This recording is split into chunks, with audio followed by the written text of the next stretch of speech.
Hey there, it's Jimmy again, and well, we're here today on a very windy day, so I'm not sure how the audio is going to work, but well, let's give it a shot anyway.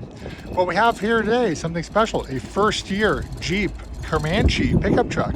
So if you like what you see, please do subscribe and hit like, and we'll keep doing these. We do these all the time with different brands, different types of vehicles, trucks, cars, vans, whatever, from all different countries and continents.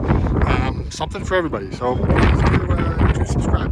But let's take a look. So obviously this the Comanche here is based on the Cherokee, right? The XJ. Interestingly, the front is unibody like the Cherokee, but the back is a boxed frame.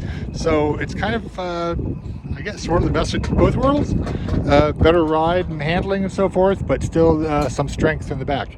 But let's take a look. So obviously the front is very much like the Cherokee. Cherokee was introduced in the early 80s. The Comanche was introduced for 86 and lasted until about 92. But here we have the 10 slot grill, which later changed to an 8 slotter, I think. It was a 7 right away. But anyway, we still have the 10 slot here for the first year. With the big sealed beam headlights, marker lights, turn signals, and so forth. Obviously the Jeep badge on the front, very cool. Bumpers, basically it's exactly the same. It's all carryover sheet metal. You've got the wheels here in the front that look kind of like I think they look like the base Pioneer wheels on the Cherokee. Comanche this year came in 3 trim levels. There was a base, an X, and sort of a premium X. I think this is the middle X trim level. It's hard to tell though.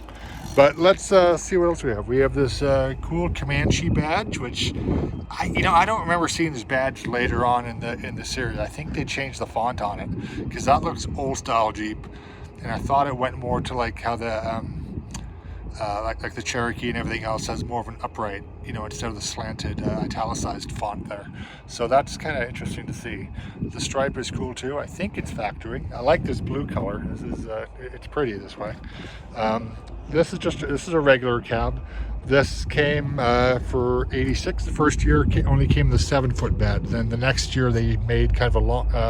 They also made a 6-foot bed available, and this one has an aluminum topper on it. But well, let's take a look. We would have had a mirror here, obviously the big one. That's obviously the front wheels. Then got little vents here. You got these fender flares, which are bigger, I think, than what's on the Cherokee, or they look a little bigger. Maybe they're not. Rear wheel, obviously. Just 5-lug wheels, even though it is 4x4. As we can tell by the badge, which is the easy way to tell, but we can look underneath also. This topper is kind of cool. This is made by, it's a classic, made by Magic Topper.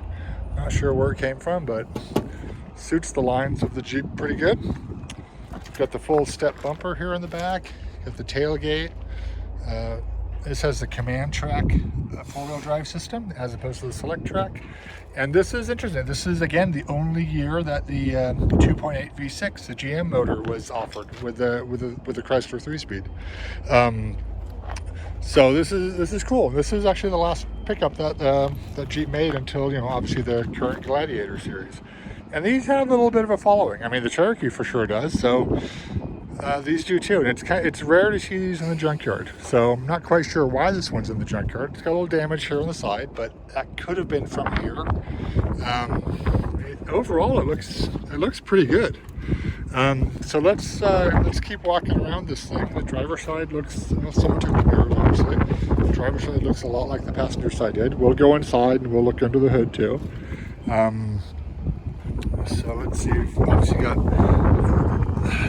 suspension there, struts. That's cool. Underneath, the drive shaft to the front, and then a frame in the back. To the rear diff. Let's open the hood and take a look at this magnificent GM engine. There were 3 engines available. There's a 4-cylinder gas. There was this 2.8 V6, and then there was also a 2.1 liter turbo diesel, which I gotta think is almost impossible to find. But this actually, with the carb here, I think it's the Rochester, it ended up putting out, getting a worse fuel economy than the 4-cylinder, and really no extra power. Really not much point to getting it. Maybe a little torquier, but I don't know. The next year when they went to the the famous Jeep 4-liter, that That made all the difference on these, just like it did on Cherokee, and really kind of turbocharged sales for the Cherokee at least, and helped sales here too. This has a sticker for an emissions recall. I'm not sure, it's number 279T, not sure what recall that's for, but something emissions related, so at least it was done. Looks pretty complete here. This is the same engine that's available in the S10 and the S10 Blazer. Not really sure why people want to be pulling parts off it, so I'm guessing that's why it's still here. Not the greatest. No, I guess it was an okay engine, but you know, whatever. Not fantastic. If you have any stories or comments, please do leave them below. Let's take a look. Let's look at the bed before we go inside. So this thing's in fantastic condition overall. Sorry about the wind. Not too much I can do about that.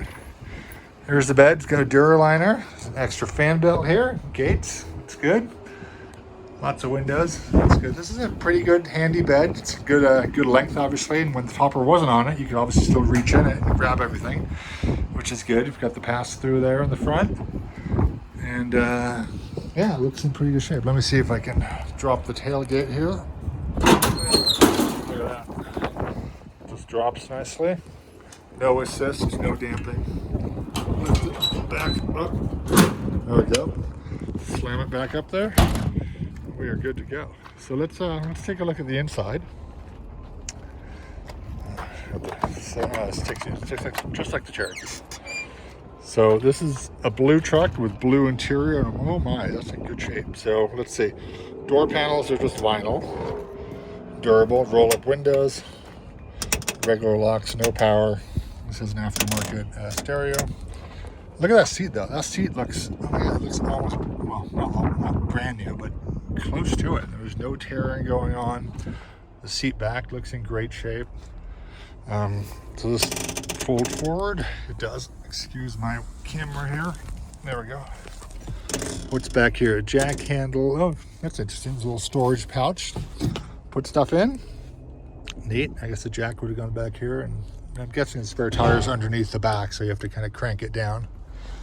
Everything's color coded. Right? You got this baby blue. You got the blue seat belts and everything. Got a map light up there. There's another one up there. Grab handle up there. You've got a cloth headliner, or kind of velour. I don't know what you call it. Just sort of a woven material. Nice.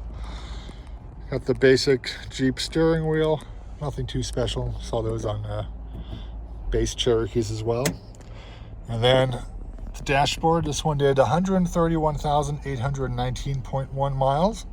You've got obviously the speedometer, NOAA, and the odometer, and big fuel gauge, and then a few warning lights and an AMC logo on the bottom left.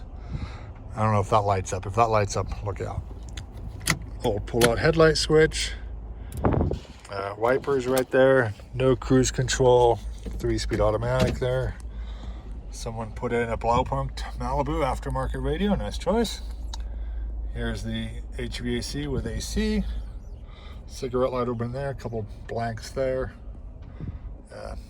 Obviously another vent. Got a crotch vent. Very nice. Something America does, or used to do very well. And then here's the selector for the 4-wheel drive. So all purely manual there. And look at that baby blue surround. Not the most masculine thing, but hey, it's a Jeep. It's cool. And over here on the other side, you had the you have a glove box and an extra little storage area underneath, which is always good. And a cigarette lighter's jammed in there, and that's the top of the air filter. And then you've got the seat belts with the AMC logo and the buckles. And this one doesn't have carpet; just has the vinyl floors, which are always popular, easy to clean. So, well, I guess let's see. Anything here? No, just a sticker there.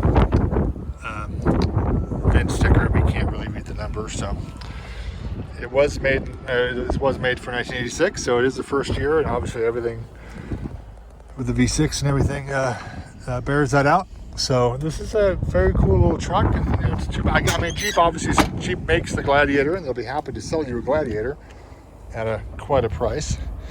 But for a little piece of Jeep history, for something that's not you know, ancient and still modern and supported by the aftermarket and everything. I don't think you go wrong with a little Jeep Comanche like this one. So it's a bummer that this one ended up here in the wrecking yard. Not quite sure what went wrong with it, but well, here it is, and that's that. So anyway, if you liked what you saw, please do subscribe and hit like, and we'll keep doing these. Thank you. Bye.